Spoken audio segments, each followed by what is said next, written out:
이번 에피소드에서는 쇠를 자르고 깎고 갈아내고 망치로 후려치며 물컹한 CTS의 스윙한 고무 부싱을 더 튼튼한 니들 베어링으로 커스텀하는 별 필요도 없는데 꽂혀서 시작했다가 돈질할 시간 낭비의 정석이 되어가는 과정을 담았습니다. 안녕하세요. 20살 8화 스무스하게 시작합니다.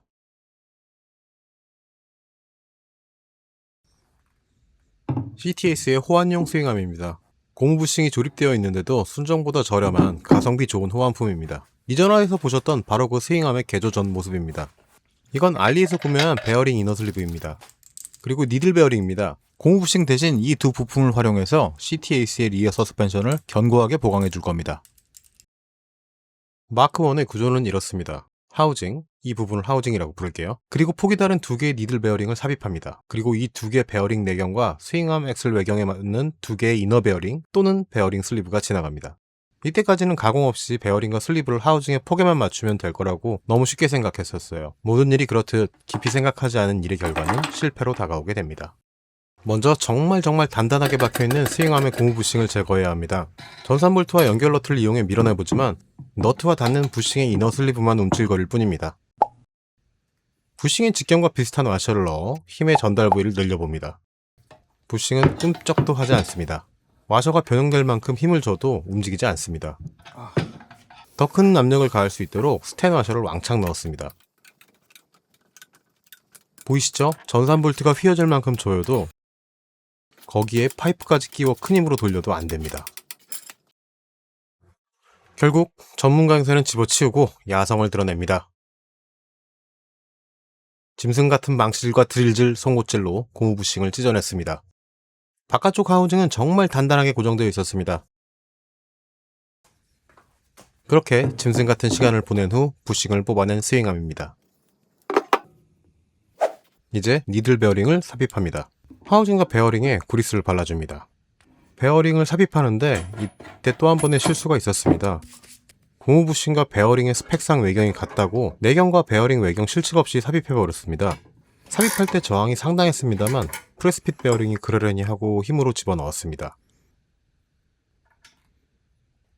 다른 베어링을 삽입할 땐 너무 힘들어서 임팩으로 속도를 올렸습니다.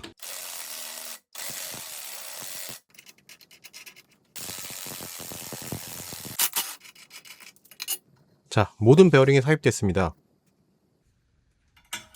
하우징 너비가 두 개의 베어링보다 1에서 2mm 정도 넓은데 그 공간에 실드 역할을 해줄 스텐 와셔를 넣어주기 위한 공간을 만들어줍니다. 그리고 베어링 슬리브를 넣어봅니다. 근데 얄궂게도 첫 번째 넣은 슬리브만 잘 들어갔습니다. 두 번째 슬리브부터는 쉽게 들어가지 않았습니다. 힘으로 집어넣으면 자리를 잡겠지 싶었는데 이건 완전한 착각이었습니다. 베어링 내에서 슬리브가 부드럽게 돌아야 하는데 꽉 끼어서 전혀 움직이지 않았습니다. 이때 솔직히 나중에 조립하고 주행하면 자리 잡겠지 하는 부족한 생각으로 엉성하게 마무리했던 마크 1입니다.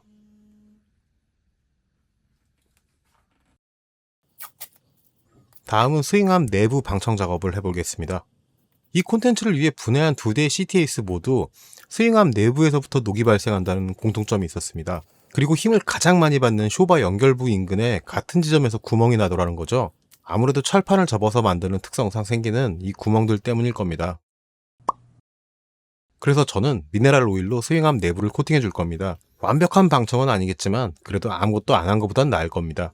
오일의 점도 때문에 바늘로 넣기는 힘드네요. 바늘을 빼고 방울방울 조심스럽게 주입해 줍니다.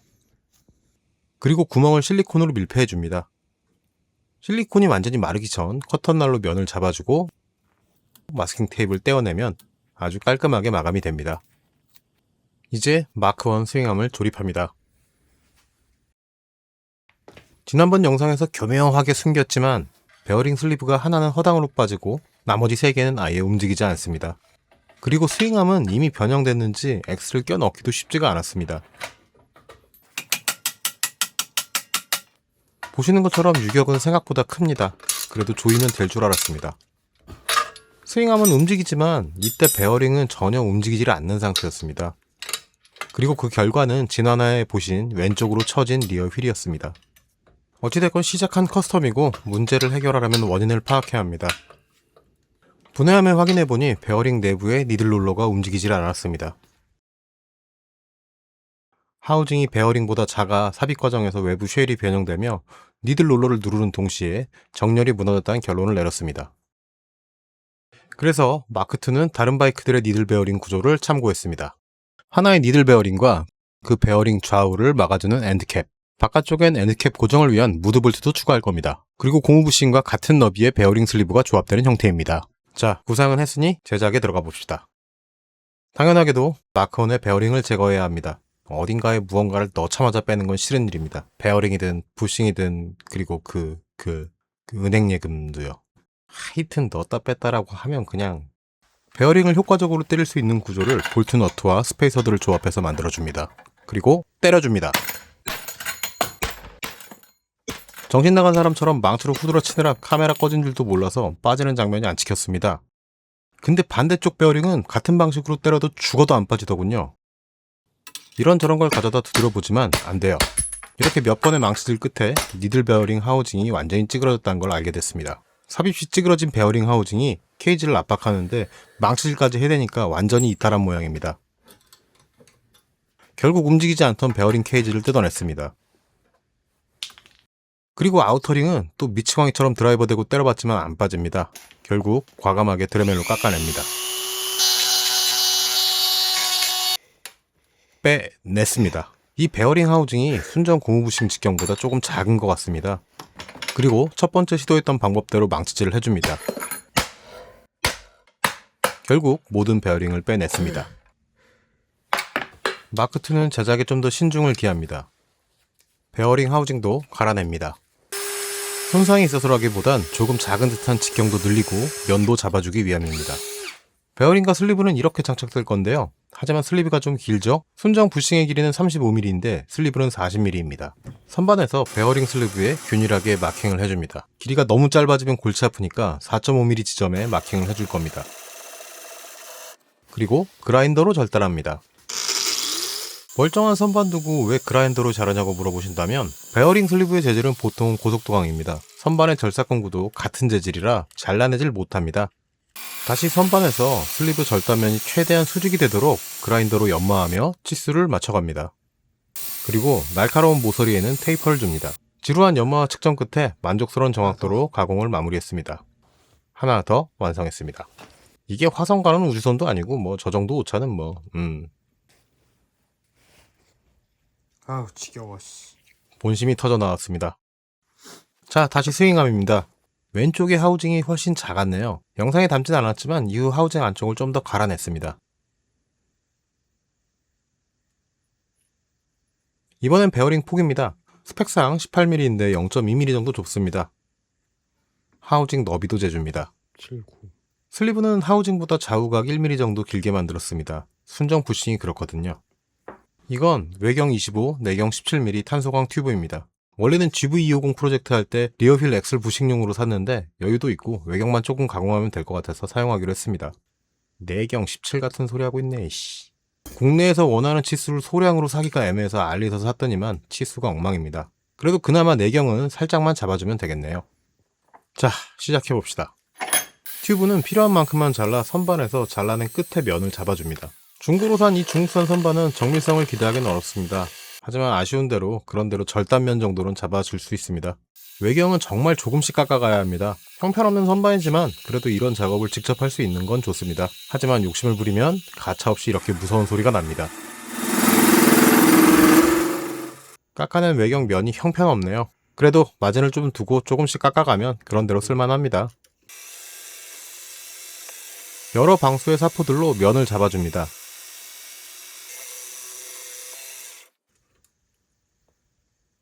내경은 아주 조금만 갈아내면 되니까 욕심내지 않습니다.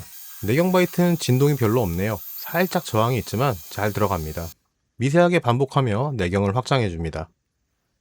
최종적으로 고운 사포로 바꿔가며 최대한 균일하고 매끈하게 외경의 면을 잡아줍니다. 따란. 이번엔 베어링 캡을 폭에 맞게 잘라냅니다. 심압대를 꽂기가 영 애매한 위치라서 그냥 커터를 밀었더니 척이 꿈쩍꿈쩍 움직입니다. 조금만 욕심을 부리면 이렇게 됩니다. 쇠톱으로 잘라내봅니다. 어찌저찌 조금씩 잘리는 것 같은데 에라이씨. 조금 넓게 잘라서 절단면을 다듬는 방식으로 진행하기로 합니다. 절단할 면을 마킹해주고 사정없이 그라인더로 밀어줍니다. 척의 홈에 스냅링을 물리면 작은 부품들을 안정적으로 수직으로 물릴 수 있습니다. 그리고 절단면을 잘 마감해줍니다. 0.01mm 오차면 훌륭하지 뭐. 다시 말하지만 이게 무슨 스페이스X 화성 가는 우주선이 아니에요. 아우 이만큼이나 남았네. 아우 지겨워 씨. 또 진심이 튀어나왔습니다. 그리고 결국 다 깎았습니다. 절단면의 벌을 제거하며 날카로운 모서리를 잡아줍니다. 아, 만족스러워.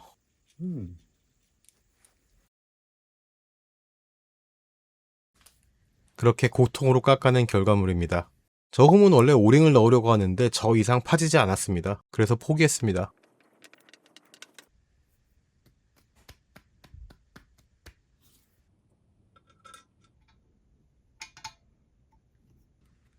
마지막 가공은 베어링 좌우의 엔드캡 고정 무드볼트를 위한 태핑입니다.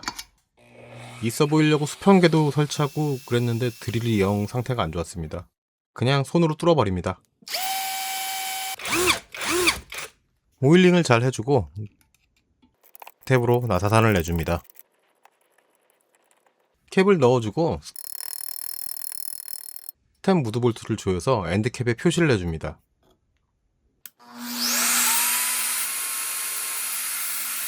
그리고 그 자리에 무드볼트가 걸릴 홈을 내줍니다. 좋아! 반대쪽 엔드캡에도 같은 가공을 해줍니다. 자, 이제 조립해봅시다.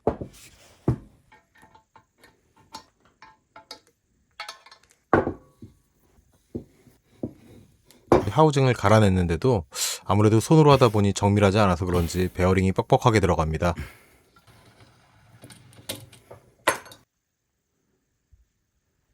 그래도 이번엔 슬리브가 잘 들어가고 움직입니다.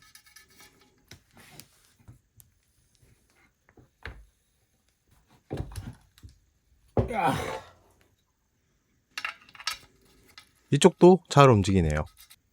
자, 베어링 캡을 조립하면 마크2 스윙암이 완성입니다.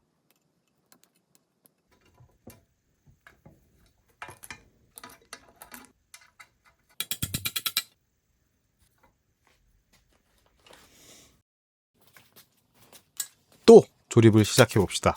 근데 이번에도 엑셀은 쉽게 들어가지 못하네요. 이럴 땐 망치질을 해야죠. 스윙암 좌우 유격과 저항 없는 스위트 스팟을 찾아서 조여줍니다.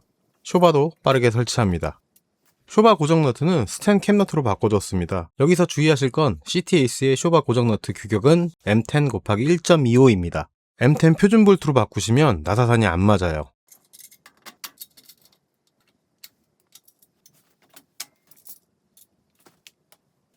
휠을 조립하기 전에 이전화에서 돌출됐던 리어휠 슬리브를 기억하시나요? 안 해도 될 걸 굳이 하며 잘난 척하는 게 유튜브니까 이 돌출부를 깎아주겠습니다. 우선 구품과 신품의 절삭부에서 볼트 끝단까지의 길이를 측정합니다. 이제 산수를 해봅시다.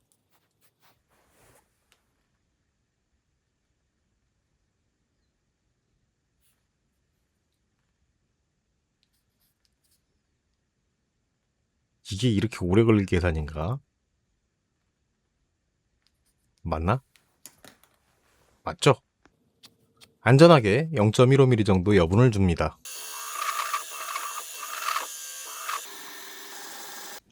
좋아! 몇 번 해보니까 조립에 속도가 붙었습니다. 빨리 돌린 거 아니에요.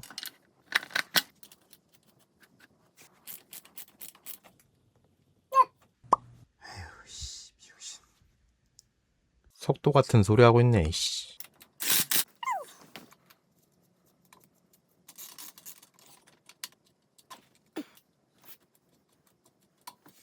자, 이렇게 스윙암 베어링 마크2를 적용한 CTS가 완성됐습니다. 보이세요? 이 자태, 영롱한 붉은색의 YSS 쇼바와 여전히 왼쪽으로 치우친 뒷바퀴. 응? 근데 어떻게 삐딱한 게 줄기는 했다. 또 분해합니다. 또. 이젠 아주 눈 감고도 할 수 있을 것 같아갖고 눈 감고 해봤는데 아직은 안 되더라고요. 이때 비로소 문제는 베어링이 아니라 스윙함에 변형이 생겼을 수도 있다는 생각을 하게 됐습니다. 사실 고무 부싱과 마크 1 베어링을 뺄 때 스윙함에 올라 앉아서 망치질 내댔거든요. 그래서 이번엔 과감하게 대림 순정 스윙함으로 교체를 했습니다. 순정 스윙함은 철판이 좀 더 두꺼운지 좀 더 묵직합니다. 물론 오일 방청과 실리콘 마감도 해줬습니다. 마크 3의 핵심은 밀폐 구조입니다. 마크 1, 2 모두 좌우에 와셔를 대긴 했지만 슬리브 길이 때문에 완전한 밀폐 구조는 아니었거든요. 마크 3는 하나의 베어링과 하우징과 같은 길이의 슬리브, 그리고 엔드캡을 스텐 와셔가 양쪽에서 완전히 밀폐하는 구조입니다. 순정 스윙함은 고무 부싱이 포함되지 않아서 고생스러운 작업이 줄었습니다. 슬리브를 2mm가량 더 잘라내야 할 듯합니다. 2mm 정도의 짧은 길이는 절단석으로 잘라내기보다 갈아내는 게 좀 더 안전합니다. 테이퍼도 다시 내줍니다. 하나 더. 이번엔 엔드캡 선반 작업을 전문가에게 부탁드렸습니다. 이곳은 인천 산업용품 유통단지의 영주기계입니다. 합리적인 가격으로 완성해 주셨습니다. 감사합니다. 자, 마크3의 최종 구성품들입니다. 역시 제대로 된 기계가 있어야 제대로 된 부품이 나옵니다. 이렇게 베어링과 슬리브, 엔드캡이 조립되어서 베어링 하우징에 삽입됩니다. 다행인 건 순정 스윙함의 베어링 하우징은 특별한 가공을 안 해도 됩니다. 면도 좋고 규격도 잘 맞습니다. 아마도 순정 고무 부싱 규격하고 호환품 스윙함에 삽입된 고무 부싱의 규격이 달랐던 것 같습니다. 기존 스윙함에 비해서 확실히 베어링 삽입이 수월하죠? 근데 혹시라도 호환 스윙함이 저질이라고 오해하진 마세요. 단지 제가 치수 확인을 제대로 하지 않았고 작업 과정에서 변형이 일어난 거지 실제 호환성과 조립성은 영상에서 보셨듯 어떤 차이도 없습니다. 이번 엔드캡은 하우징에 최대한 타이트하게 삽입되도록 설계했습니다. 직접 깎았던 마크2에 비해서 정밀도가 다르네요. 마크3의 조립은 수월합니다.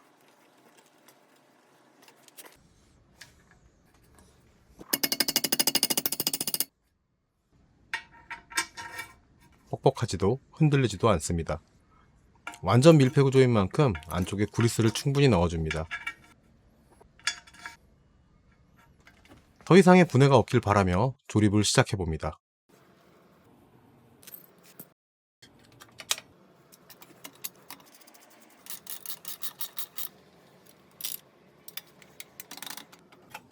수월하게 마지막 조립을 이어갑니다.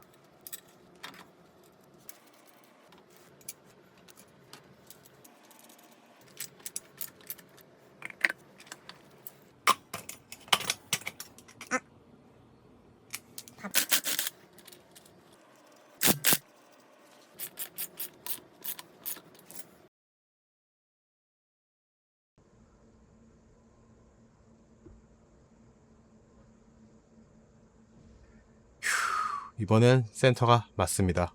브레이크 판넬에 고무 와셔를 마크2 조립할 때 잃어버린 모양이라 새로 따서 넣어줍니다.